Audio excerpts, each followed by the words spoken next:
Muy buenas noches, mis amados hermanos en Cristo Jesús.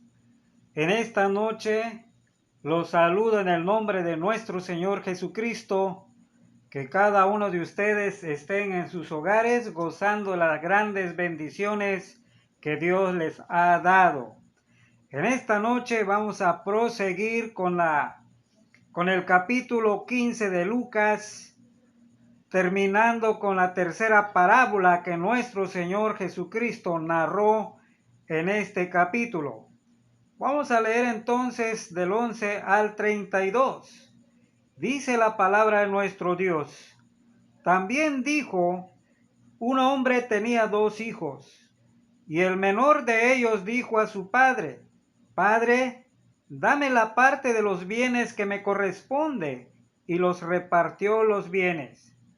No muchos días después, juntándolo todo el hijo menor, se fue lejos a una provincia apartada y ahí desperdició sus bienes viviendo perdidamente.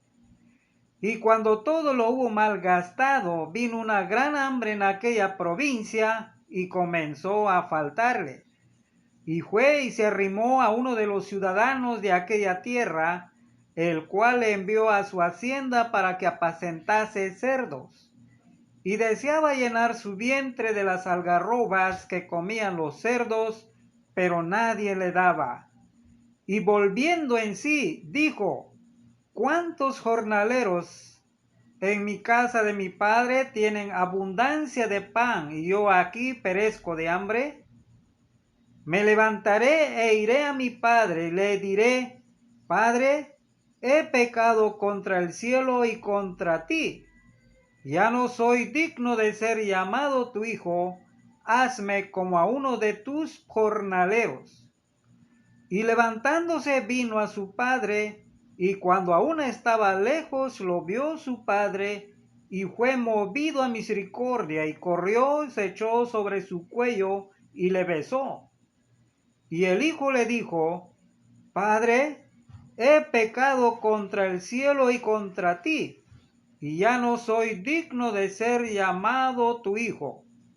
Pero el padre dijo a sus siervos, sacad el mejor vestido y vestidle y ponedle un anillo en su mano y calzado en sus pies, y traed el becerro gordo y matadlo, y comamos y hagamos fiesta, porque mi hijo muerto era y ha revivido, se había perdido y es hallado.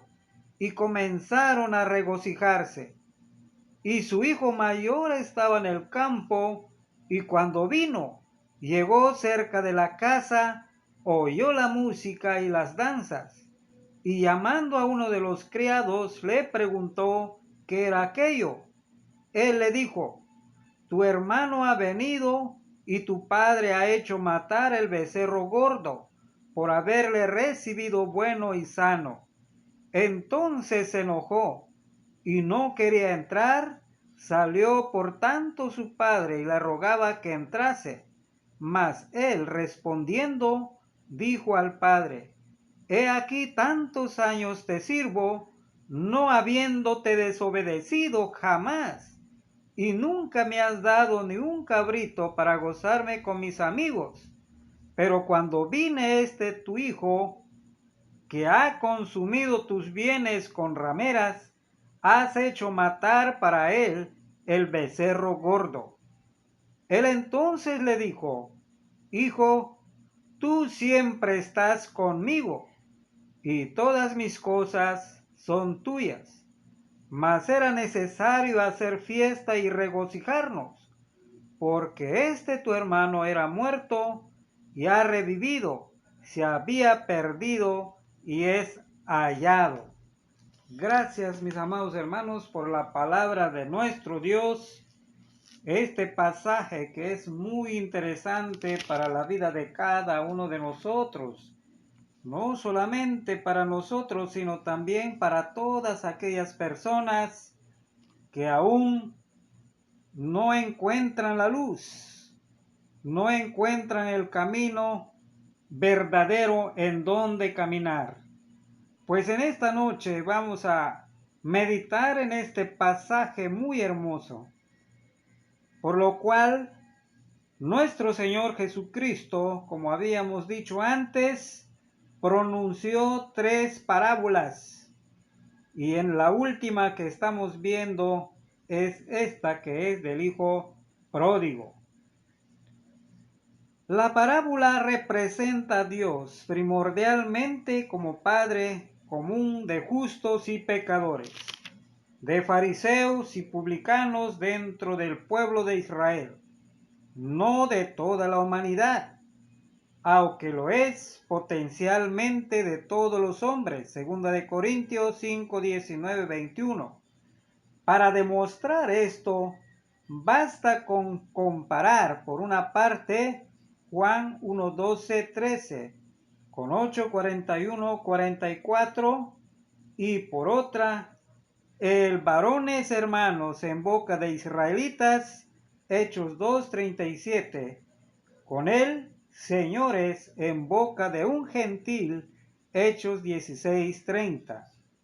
Nuestro Salvador da a entender con esto que tanto los orgullosos fariseos como los despreciados publicanos eran hermanos, por cuanto tenían un Padre común y por tanto debían alegrarse de que la gracia de Dios se manifestase en el perdón de los pecadores, como se manifestaba en la preservación de los justos. Por el otro lado, representa a los hijos de los hombres como personas de carácter y temperamento diferente. Este padre tenía 2 hijos, versículo 11, tan diferentes.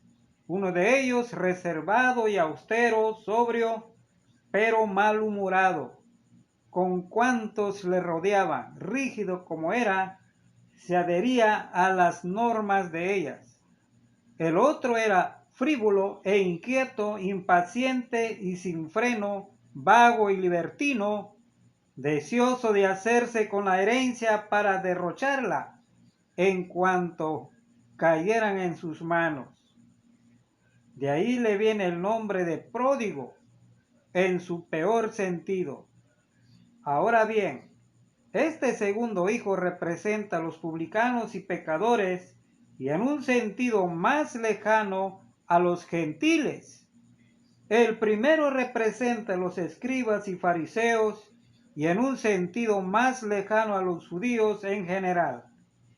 El hijo menor de ellos, versículo 12, es el pródigo, como lo habíamos dicho. La primera razón que tenemos aquí es que su desenfreno, su extravío, primeramente con todas las miserias que le sobrevinieron por su pecado. ¿Cuál fue la requisitoria que presentó a su padre? En el versículo 12, dijo a su padre: Padre, dame. Podía haber sido un poco más cortés y decirle: te ruego que me des, o si te parece bien, dame. Pero en tono de exigencia le dice imperiosamente: dame la parte de los bienes que me corresponde. Apela a su padre como a quien le debe algo. Qué mala cosa es que los hombres consideren los dones de Dios como algo que Dios les debe. La gran locura de los pecadores está en contentarse con recibir las cosas buenas en esta vida y disfrutarlas con urgencia, pues miran solo las cosas que se pueden ver y codician satisfacerse al presente con ellas, sin preocuparse de las cosas espirituales que pertenecen a la eterna felicidad. ¿Y para qué deseaba este joven tener a la mano lo que le correspondía de la herencia de su padre? Veamos cuáles fueron las razones. Estaba cansado de obedecer a su padre y deseoso de alcanzar la falsa libertad. Véase por aquí la locura de tantos jóvenes que no se creen libres hasta que no hayan quebrantado todos los mandamientos de Dios y se hayan atado a sí mismo con la cadena de sus propias concupiscencias. Así se descubre el origen y modelo de toda rebeldía contra Dios. No someterse al gobierno de Dios, sino pretenden ser como Dios. Génesis 3:5. Y no conocer otro bien y mal que el que a ellos les place. Deseaba escapar de la vigilancia de su padre, como el avestruz que esconde bajo tierra la cabeza y piensa que al no ver no será visto.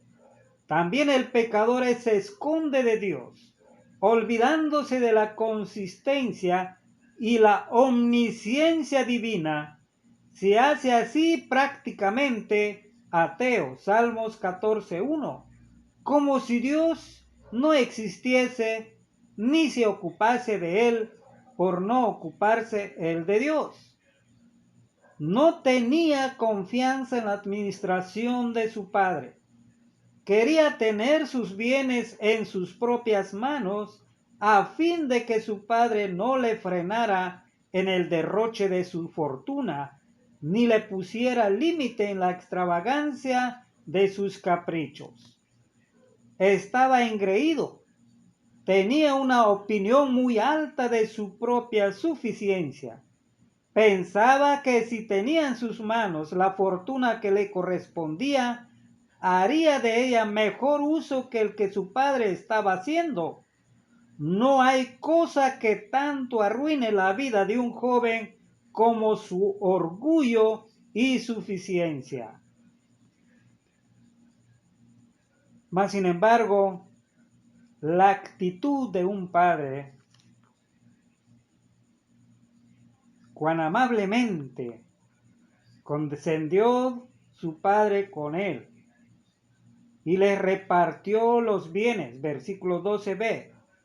Calculó lo que había de dejar de herencia a cada hijo, y dio al menor lo que éste le pedía, mientras ofrecía también al mayor lo que le correspondía. Pero, por lo que se ve, el mayor prefirió que su parte quedase por entonces en manos de su padre, con lo que salió ganando, versículo 31. Todas mis cosas son tuyas. De todas formas, el menor obtuvo lo que deseaba y quizá más de lo que esperaba. Con esto vemos la amabilidad del padre y la necedad de este hijo, la cual él iba a experimentar muy pronto al derrochar toda su herencia de la manera más insensata. De un modo semejante a este padre se comporta Dios con el pecador.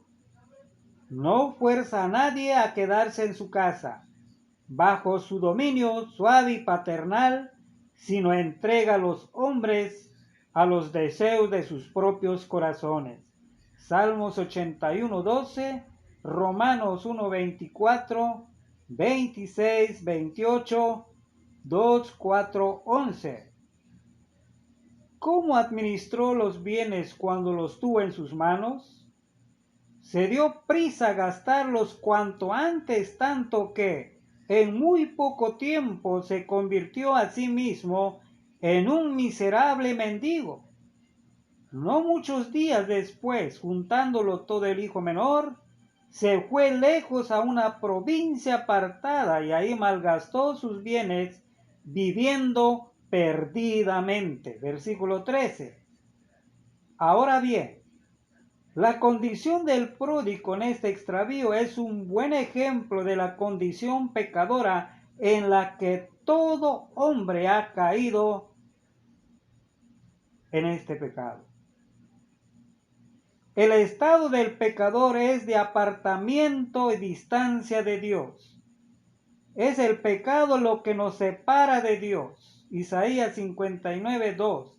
Así como el hijo pródigo se fue lejos de la casa de su padre, también el pecador se marcha lejos de Dios, tan lejos como puede. El mundo es como la provincia apartada en la que el pecador fija su residencia. En esto se resume y comprende la miseria del pecador, en apartarse más y más de Dios. ¿Qué es? ¿Qué efecto? El infierno, sino el estar apartado de Cristo. Mateo 25:41. El estado del pecador es de dispendio y derroche, malgastando perdidamente los bienes que Dios nos concede, como hizo el hijo pródigo, al consumir sus bienes con rameras. Versículo 30. Hasta que lo gastó todo. Versículo 14. En poco tiempo, sin duda, se compraría espléndidos vestidos y se juntaría con muchos amigos que le ayudasen a terminar pronto con la fortuna que había recibido por herencia. ¿Podemos aplicar esto espiritualmente? Los pecadores derrochan su patrimonio, no solo emplean mal los pensamientos y las facultades de su alma, sino que los emplean en el mal. No solo entierran los talentos, sino que los malgastan. Los dones de la providencia destinados a que los hombres los empleen en el servicio de Dios y en provecho propio y del prójimo, le sirven al pecador de alimento y combustible para sus concupiscencias. El hombre que se hace esclavo del mundo o de la carne malgasta sus bienes y vive perdidamente. El estado del pecador es de miseria y necesidad. Y cuando todo lo había gastado, vino una gran hambre en aquella provincia y comenzó a pasar necesidad. Versículo 14. El derroche innecesario en el padre de la necesidad miserable. Una vida de perdición conduce a muchos hombres rápidamente a veces a carecer hasta de un pedazo de pan, especialmente cuando una mala administración se le junta una mala situación general. Mis amados hermanos, en este pasaje vemos lo que es no tener la dirección de Dios. Es algo muy importante para cada uno de nuestros amigos, que pueden ver en este pasaje, que puedan escuchar de qué manera el Padre amoroso, el Dios todopoderoso, nos da el sentido de nuestras vidas, mas sin embargo todo es derrochado por cada uno de nosotros, por el placer de los sentidos y por las vanidades del mundo, prestos a perecer de hambre cuando estas cosas le llegan a faltar. Carecen de lo más necesario, de lo único necesario, pues les falta verdadera satisfacción en las cosas de esta vida y no les queda esperanza de las verdaderas satisfacciones de la vida eterna. El estado del pecador es como el de una provincia apartada en la que reina el hambre. Es un miserable mendigo y, lo que es peor, se ha puesto a sí mismo voluntariamente en tan triste condición. El estado del pecador en un estado de muerte. Mi hijo estaba muerto, versículo 24 y 32. El pecador no solo está muerto en sentido legal, como quien está condenado a muerte, sino que está ya espiritualmente muerto en sus delitos y pecados. Efesios 2:1. No está unido a Cristo ni vive para Dios, con quien está la fuente de la vida, por tanto está muerto. Como el pródigo en la provincia apartada estaba muerto para su padre, su familia y su propia alma.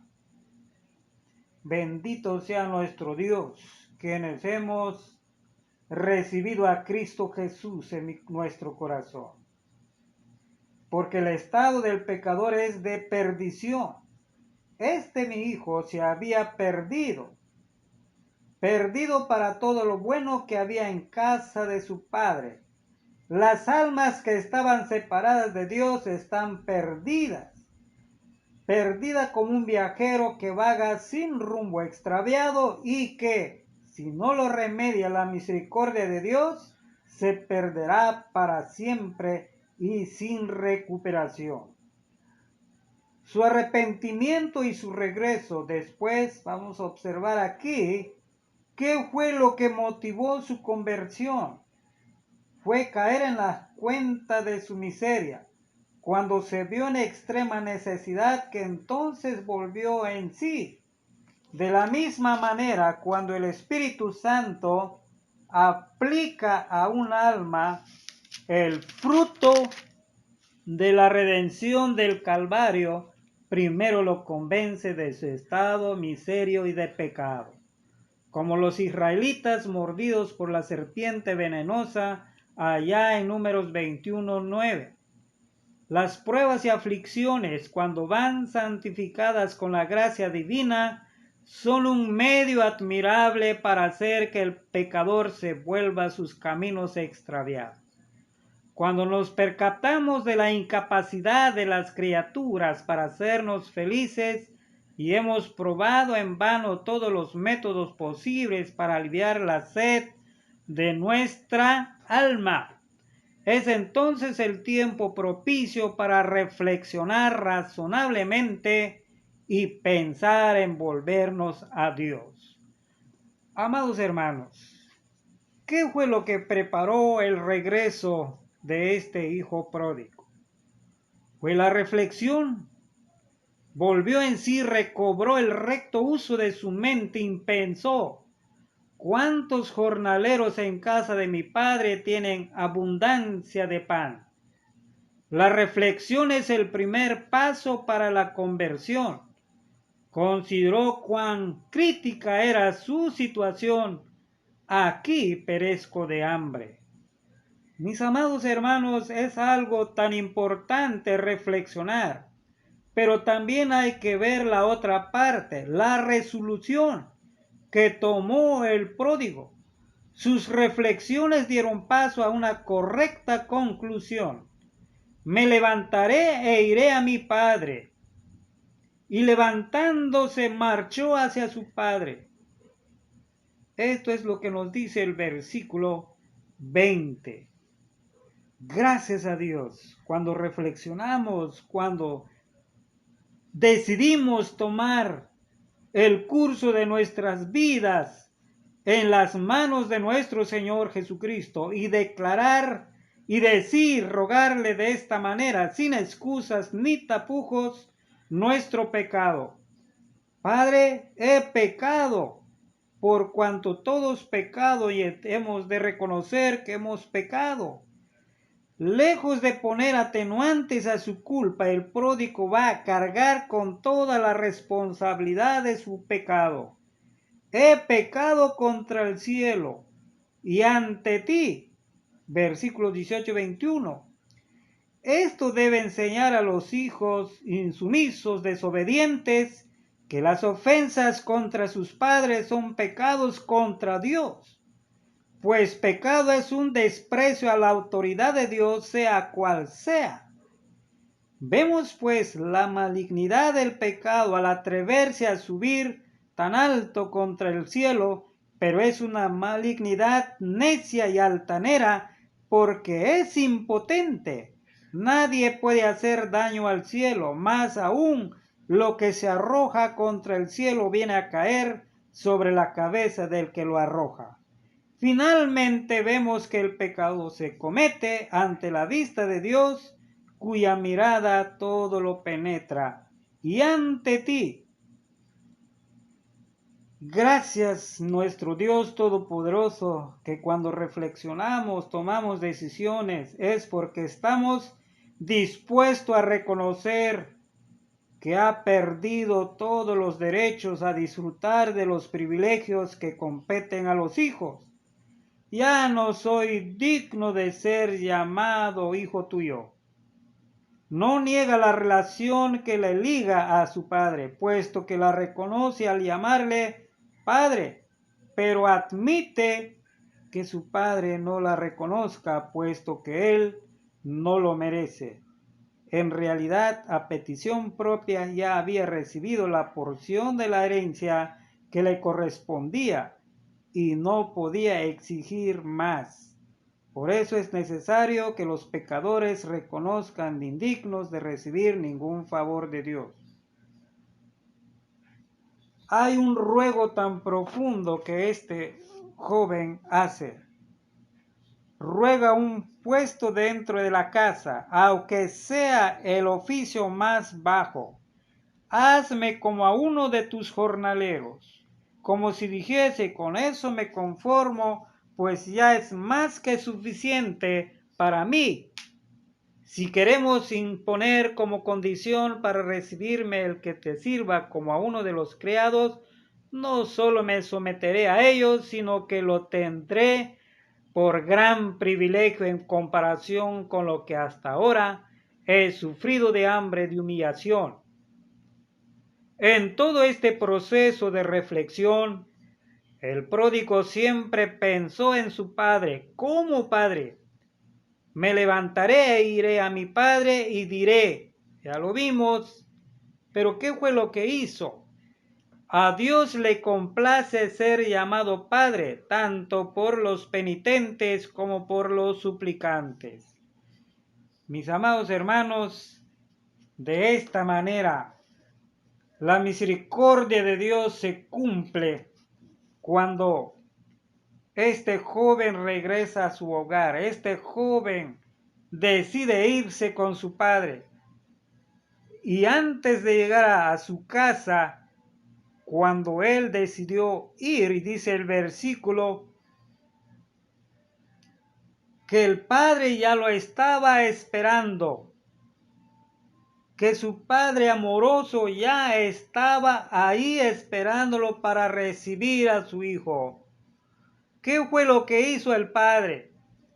Pero el padre dijo a su siervo, sacad el mejor vestido y vestidle, poned un anillo en su mano y calzado a sus pies, y traed el becerro gordo y matadlo y comamos y hagamos fiesta, porque este mi hijo muerto era y ha revivido, se había perdido y es hallado, y comenzaron a regocijarse. ¿Qué es lo que nos dijo las otras dos parábolas anteriores? Que cuando se arrepiente un pecador, una oveja perdida, una moneda perdida, ahora un hijo perdido, hay una gran fiesta delante de Dios. Qué hermoso cuadro vemos aquí. Qué paciencia de Dios. Ojalá que todos reflexionáramos. Ojalá que todos hiciéramos una decisión correcta para darle honra y gloria a nuestro Dios. Pero había un peros. Y su hijo mayor estaba en el campo, y cuando vino y llegó cerca de la casa, oyó la música, las danzas, y llamando a uno de los criados le preguntó qué era aquello. Él le dijo, tu hermano ha venido y tu padre ha hecho matar al becerro gordo por haberle recibido bueno y salvo. Mis amados hermanos, aquellos creyentes en Cristo Jesús que siempre han estado ahí, como dijo el Señor Jesús, las 99 ovejas no necesitaban porque ellos estaban dentro del redil. La oveja perdida era la que necesitaba apoyo, amor, ternura. Y esto es lo que el Padre hizo aquí. Recibió a su hijo, literalmente hablando de esta manera. Mas, sin embargo, como dije en un principio, Este Padre representa al Dios Todopoderoso que cuando un pecador se arrepiente, Él lo recibe con esa ternura, con ese amor. ¿Cuál es la reflexión de usted? ¿Cuál es la decisión que usted va a tomar en esta noche? ¿Permanecer en el pecado, permanecer en un camino de desperdicio, o reconocer a su Padre Celestial, reconocer a ese Dios y arrepentirse de todos sus pecados? Yo lo invito a usted que lo haga, porque los tiempos lo ameritan ahora. Usted no sabe si para el día de mañana ha de vivir o ha de estar gozándose falsamente cuando debería de gozarse a los pies de Cristo. Los animo pues a reflexionar y hagamos una decisión fructífera. Gracias a nuestro gran Dios Todopoderoso, y vamos a despedirnos con una oración sencilla. Amado Señor Jesús, Padre nuestro, Espíritu Santo, que nos has guiado con seguridad, con una razón muy poderosa para dirigirnos a todos aquellos que no conocen a Cristo Jesús, de manera que toque sus corazones, sus mentes, para que ahí en su asiento, en su cama, en su hogar, en su sala, reconozca a Cristo Jesús en su corazón, se arrepienta de todos sus pecados para que Él le dé una vida eterna en esta noche. Te alabamos y te bendecimos, nuestro gran Dios. A ti te sea la honra y la gloria, desde ahora y para siempre. Amén.